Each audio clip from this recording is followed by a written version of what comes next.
Assalamualaikum warahmatullahi wabarakatuh. Sampurasun, salam pramuka. Selamat siang adik-adik Gladian Pimpinan Satuan Kuartir Daerah Jawa Barat. Perkenalkan, saya Usman Mawardi, andalan pengabdian masyarakat Kuartir Daerah Jawa Barat, akan membawakan materi dasar survival. Apa itu survival? Survival itu teknik bertahan hidup. Mungkin adik-adik pernah berkegiatan di alam bebas, berkegiatan mau kemah, mau ya camping atau apapun ya yang jauh di daerah pegunungan misalkan, atau daerah hutan belantara. Nah, teknik untuk bertahan hidup ini atau survival ini sangat diperlukan untuk adik-adik. Mungkin adik-adik bertanya juga, survival itu apa? Secara harfiah ada artinya.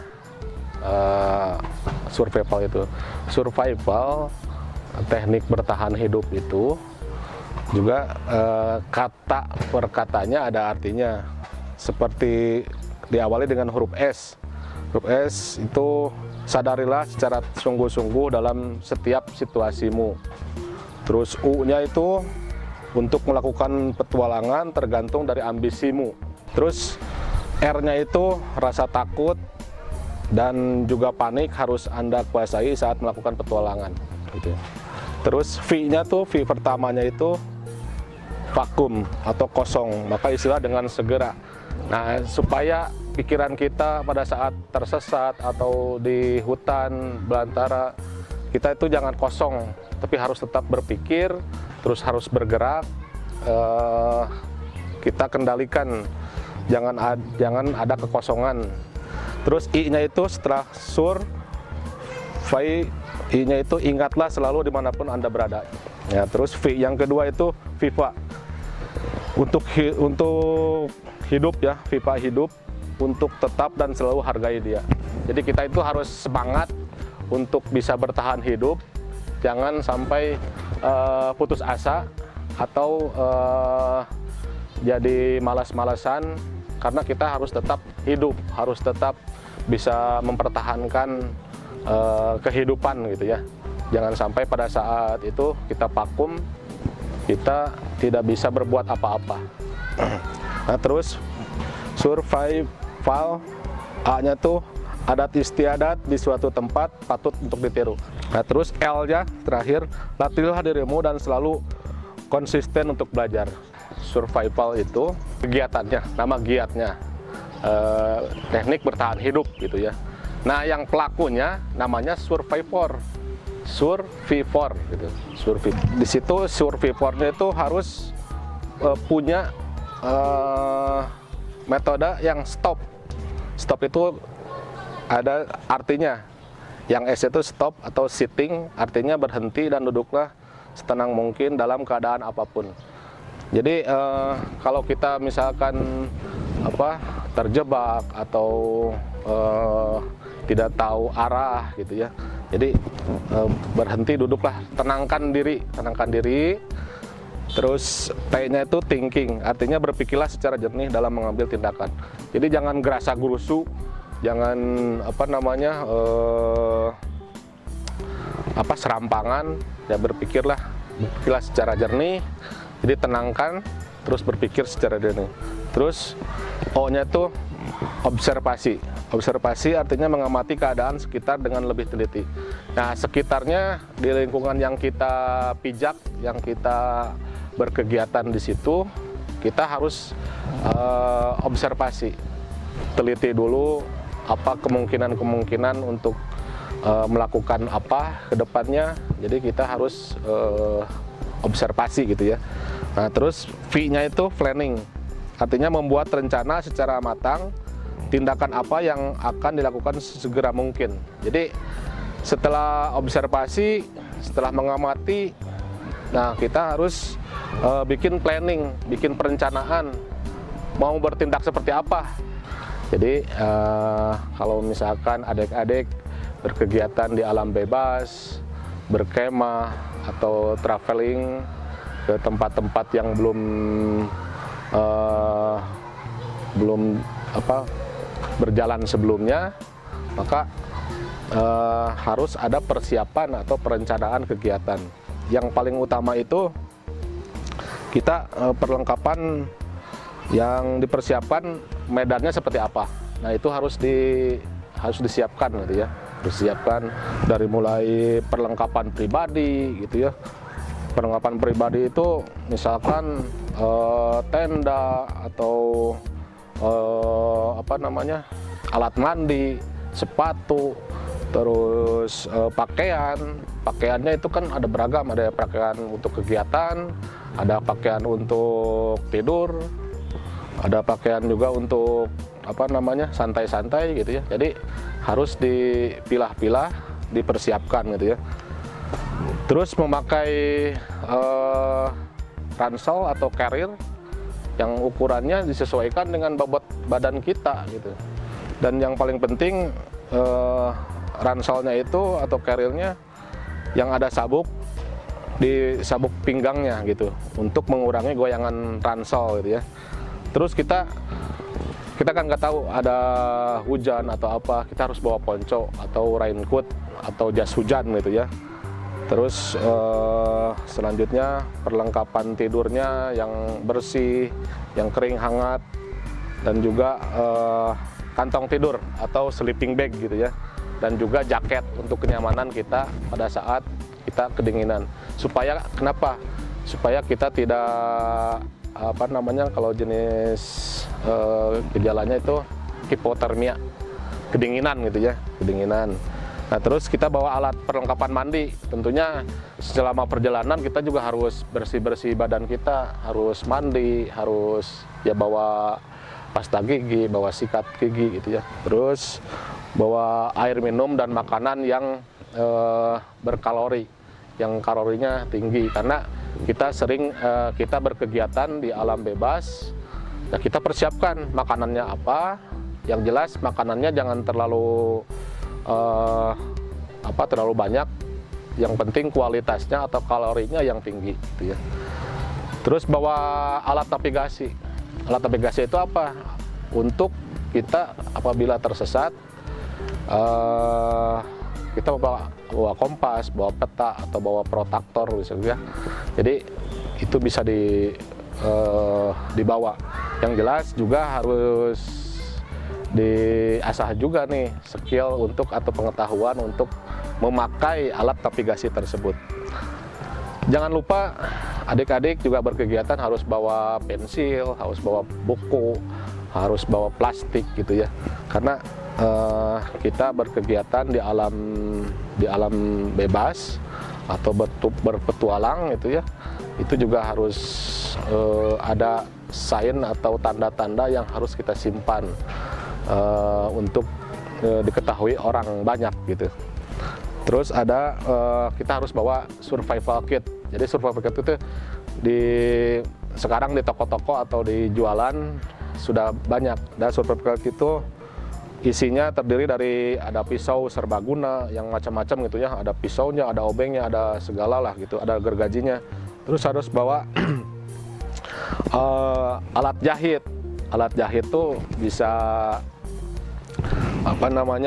kita misalkan celana kita atau pakaian kita sobek, itu bisa dijahit. Alat jahit tentunya dengan alat jahit benang, terus jarum gitu ya, terus gunting. Nah, terus ada cermin. Nah, cermin juga harus kita bawa tuh, bukan hanya untuk bersolek gitu ya cermin itu, tapi cermin bisa dipergunakan juga untuk alat untuk kalau kita memantulkan ke matahari, itu bisa alat untuk membakar gitu ya, membakar sesuatu yang untuk bikin perapian misalkan gitu. Terus cermin juga bisa untuk memantulkan cahaya apabila kita tersesat atau apa, kan pantulannya bisa berkilau lah gitu, berkilau. Terus bawa peluit. jangan lupa bawa peluit. Bukan hanya polisi atau Satpol PP aja yang bawa peluit. Nah, kita berkegiatan di alam bebas juga harus membawa peluit.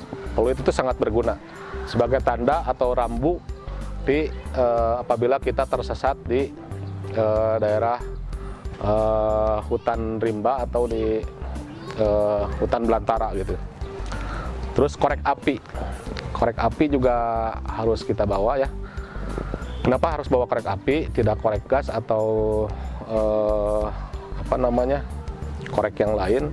Korek api itu sangat berguna. Tentunya membawanya dengan memasukkan ke alat yang kedap air. Ya, gitu. Itu bisa pakai plastik atau yang penting si korek api itu terlindungi dari basah aja gitu. Terus bawa senter. Bawa senter itu harus ini. Senter harusnya jangan yang dicas pakai elektrik, tapi di ketinggian tertentu atau di ini mending bawa yang memakai batu baterai gitu ya, senternya gitu, yang lebih baik. Terus bawa obat-obatan. Nah, kalau obat-obatan itu disesuaikan dengan masing-masing. Secara umum aspek-aspek dalam kondisi survival dibagi 3 yang saling mempengaruhi dan berkaitan, yaitu aspek psikologis. Psikologis itu panik, takut, cemas, bingung, tertekan, atau bosan. Biasanya kita bertahan hidup di lingkungan yang sama itu, kalau sehari masih fun, 2 hari masih enjoy. Nah, setelah 3 hari itu ada kejenuhan, apalagi kita pada saat kegiatan terdapat rintangan atau tertimpa suatu musibah gitu. Nah, disitulah kita harus bisa mempertahankan atau survive di situ gitu.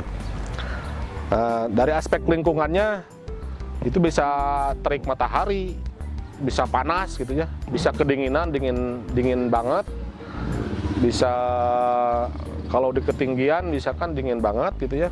Terus kekeringan, kalau daerah yang kering seperti tidak ada pohon-pohon gitu, biasanya sangat kering. Terus hujan. Nah, pada saat kita berkegiatan, kita juga harus memperkirakan apakah di suatu tempat itu musim hujan atau tidak. Setidaknya kita harus bertanya dulu ke pihak lembaga tertentu ya, ke BMKG misalkan. Itu bisa kita tanyakan dulu sebelum berkegiatan. Apakah cuaca di daerah yang kita tuju itu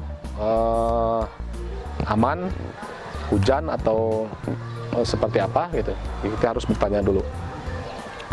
Nah, terus komponen pokok survival itu terdiri atas sikap mental berupa hati yang kuat untuk bertahan hidup, mengutamakan akal sehat, berpikir jernih dan optimis. Jadi harus seperti saya tadi bilang, kita harus optimis, kita bertahan hidup karena kita harus melangsungkan kehidupan, jangan hanya vakum di suatu tempat dan tidak berbuat apa-apa gitu. Terus kondisi komponen pokok survival terdiri itu kondisi fisik yang fit dan kuat. Nah, sebelum berkegiatan kita juga harus pastikan kondisi badan kita itu sehat, fit, atau stamina kita harus kuat gitu. Jangan sampai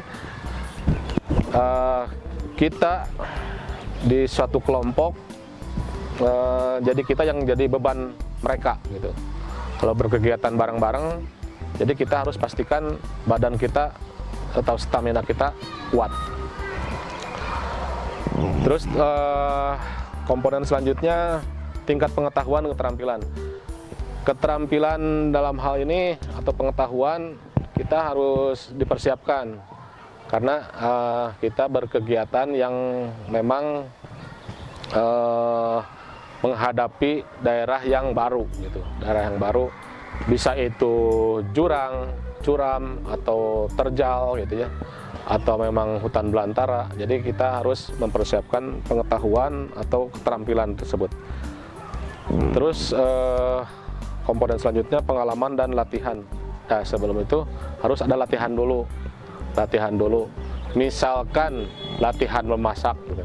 Latihan memasak. Memasak itu bahan-bahannya kita bawa, tapi kalau memasaknya tidak bisa, itu sama aja. Gitu. Jadi kalau bahasa Sundanya gigi, masak nasi gigih gitu. Gigih itu tidak matang gitu kan. Jadi tidak enak. Jadi mubazir nantinya gitu. Jadi harus berdasarkan pengalaman dan harus banyak latihan. Nah, terus komponen selanjutnya perlengkapan berupa survival kit. Nah, jangan lupa tadi saya bilang juga survival kit itu harus dibawa. Ada beberapa yang memang alat untuk yang darurat. Yang darurat itu kan bisa dipakai apabila kita perlukan. Tapi kalau misalkan kegiatannya atau sesuai rencana, perencanaannya sesuai, itu tidak dipergunakan juga nggak apa-apa. Ya. Terus langkah-langkah survival. Jika tersesat, lakukanlah tindakan pedoman stop. Tadi saya bilang juga stop ya, STOP. Jadi sitting, thinking, observation, terus planning gitu ya. STOP, sitting, thinking, observation, terus planning. Jadi lakukanlah hal itu. Lakukan pembagian tugas kepada anggota kelompok. Jadi kita berkegiatan bareng, pembagian tugas masing-masing. Jadi dalam satu perjalanan itu ada job desk-nya masing-masing. Misalkan kita kebagian jadi leadernya atau pemimpin perjalanannya atau jadi penunjuk arah misalkan. Itu sesuai dengan kapasitasnya masing-masing gitu ya. Terus tetap berusaha mencari pertolongan. Pada saat kita tersesat, jangan vakum. Jadi harus tetap mencari pertolongan.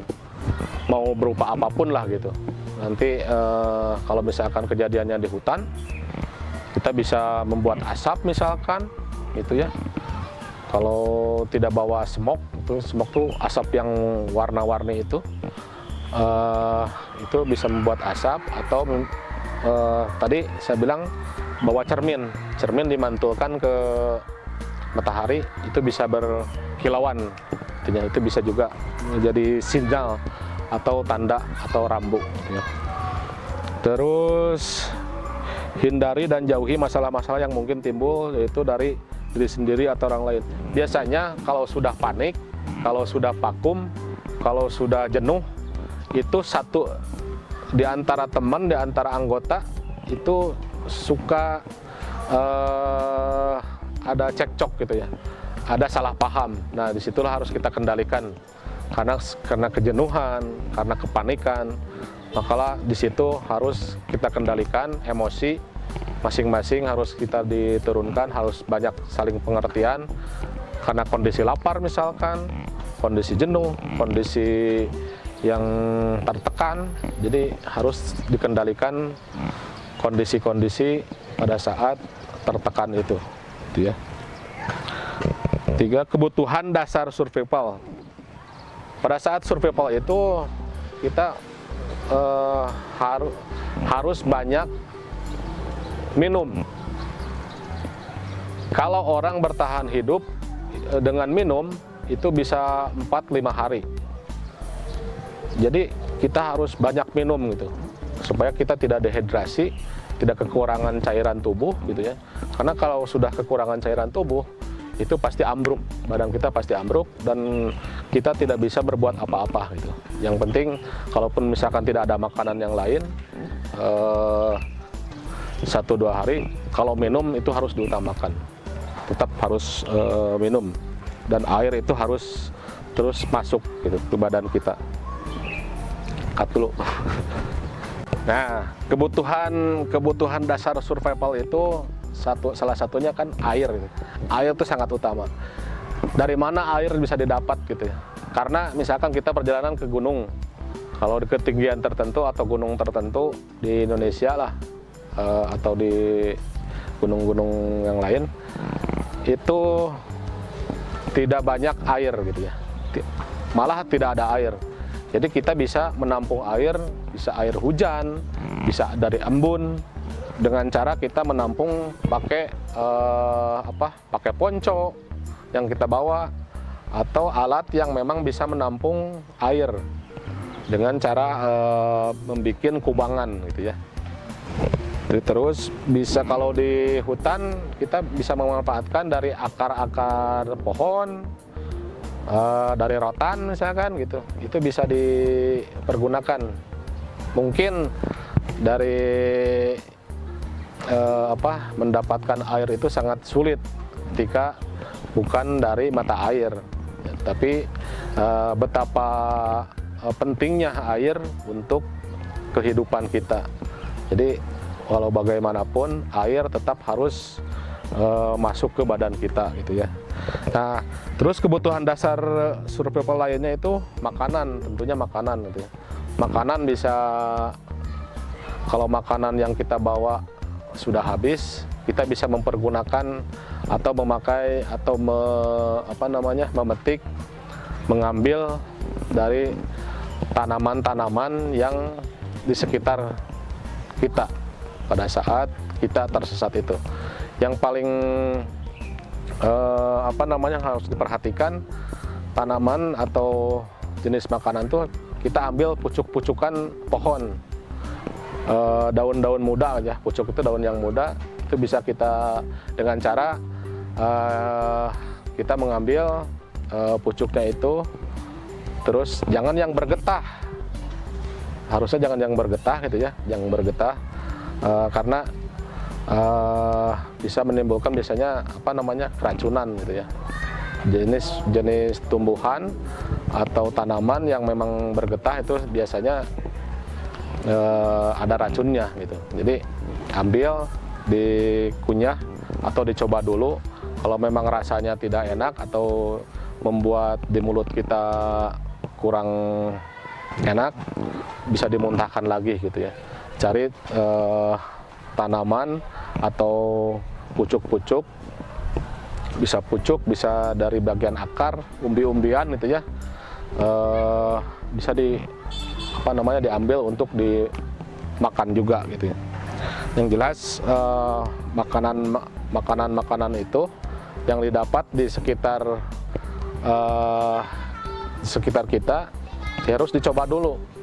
Nah, kalau buah-buahan makanannya, kalau jenis-jenis buahan, jangan yang warnanya mencolok gitu.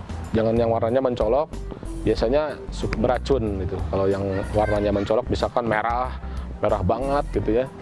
Terus, nah kalau ada di sekitar kita binatang yang memakan buah-buahan atau jenis pucuk-pucukan gitu, atau akar, umbi. Nah, kalau binatang-binatang itu sudah memakan, nah kita juga bisa meniru makan buah-buahan atau akar-akaran, umbi-umbian atau pucuk-pucukan pohon atau tanaman tersebut gitu. Jadi kita juga bisa meniru. Nah, dalam hal ini kita bisa meniru binatang-binatang yang yang memakan buah-buahan tersebut. Yang jelas harus kita perhatikan warnanya jangan yang mencolok, terus yang bergetah. Terus kalau jenis jamur-jamuran, tidak semua jamur-jamur yang memang itu harus dimasak dulu atau dimatangkan dulu gitu, dengan memakai, bisa direbus, bisa dibakar gitu. Jadi tidak semua jamur-jamuran yang ada di sekitar bisa dimakan. Lanjut ke makanan yang kita makan pada saat melakukan survival itu harus bervariasi, jangan hanya satu jenis makanan saja. Jadi harus bervariatif makanannya, harus semua dicoba gitu ya, harus semua dicoba. Yang harus kita perhatikan makanannya itu jangan yang atau buah-buahan yang warnanya mencolok atau yang bergetah putih gitu. Biasanya itu beracun gitu. Jadi harus yang bervariasi makanannya gitu. Nah, terus kalau kita akan menangkap binatang atau sejenis unggas-unggasan atau binatang-binatang yang kita akan tangkap, kita harus membuat trap. Jadi bikin trap atau jerat untuk menangkap itu. Jadi kita bisa juga menangkap unggas-unggasan, jenis mamalia, jenis apa namanya, jenis serangga atau reptil seperti ular juga harus kita perhatikan dan bisa dimakan gitu. Jadi harus diperhatikan pada saat menangkap atau menjerat binatang-binatang tersebut. Semua itu dalam keadaan darurat, binatang-binatang tersebut bisa dimakan, gitu ya. Nah, terus komponen selanjutnya pada saat kita melakukan survival itu dalam keadaan darurat, gitu ya. Dalam keadaan darurat, kita membuat tenda atau shelter atau bivak. Nah, bisa mempergunakan membuat tenda atau shelter atau bivak dari alam dengan mempergunakan misalkan tanaman atau pohon-pohon atau daun-daunan yang kering, itu bisa kita pergunakan dengan cara membuat ranting-ranting disusun dibikin shelter, dibikin tenda atau bivak. Atapnya bisa memakai daun-daun yang kering, dan misalkan untuk alasnya juga kita perhatikan jangan menebang, gitu ya, jangan menebang, tapi harus memakai atau mempergunakan daun-daun yang kering atau dahan-dahan yang kering sebagai alas dan atapnya, gitu ya. Harus kita perhatikan juga arah anginnya. Mungkin shelter itu arah anginnya jangan menabrak angin, maksudnya dari anginnya berhembus ke dalam, tapi harus kita halangi supaya kita terlindung dari angin atau dari hujan, terutama yang hujan ya, pada saat malam hari biasakan supaya kita tidak kedinginan. Jadi perhatikanlah bikin bivak atau shelter atau tenda darurat itu. Nah, komponen selanjutnya untuk pada saat survival itu api. Api itu sangat berguna, sangat berguna untuk menghangatkan tubuh kita, terus menjadi signal atau menjadi memasak makanan gitu, memasak makanan yang dipergunakan pada saat melakukan survival gitu ya. Kalau misalkan api kita tidak kehabisan korek api atau korek apinya basah gitu, kita bisa membuat pada saat siang hari dengan memakai cermin lamp gitu ya, atau memantulkan sinar matahari ke benda yang cepat kering, yang cepat terbakar gitu ya. Terus bisa menggosok-gosokkan kayu yang kering, dibikin semakin menggosoknya banyak, sering, jadi akan akan terjadi gesekan dan membentuk api gitu. Dan api dibentuk itu untuk supaya jadi besar. Nah, jadi kita jangan vakum pada saat melakukan survival itu.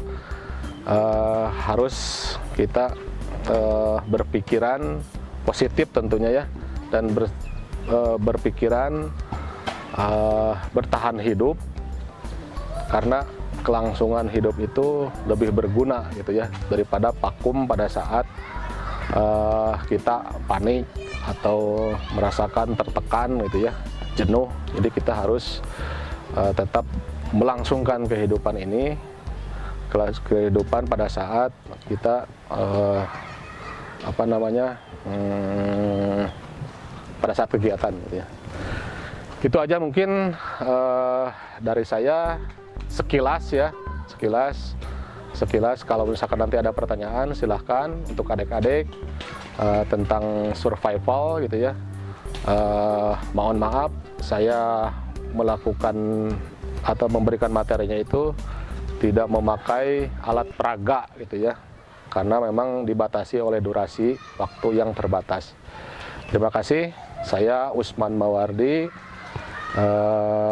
andalan pengabdian masyarakat Partai Jawa Barat, memberikan materi survival sekilas. Terima kasih adik-adik. Assalamualaikum warahmatullahi wabarakatuh. Sampurasun, salam pramuka.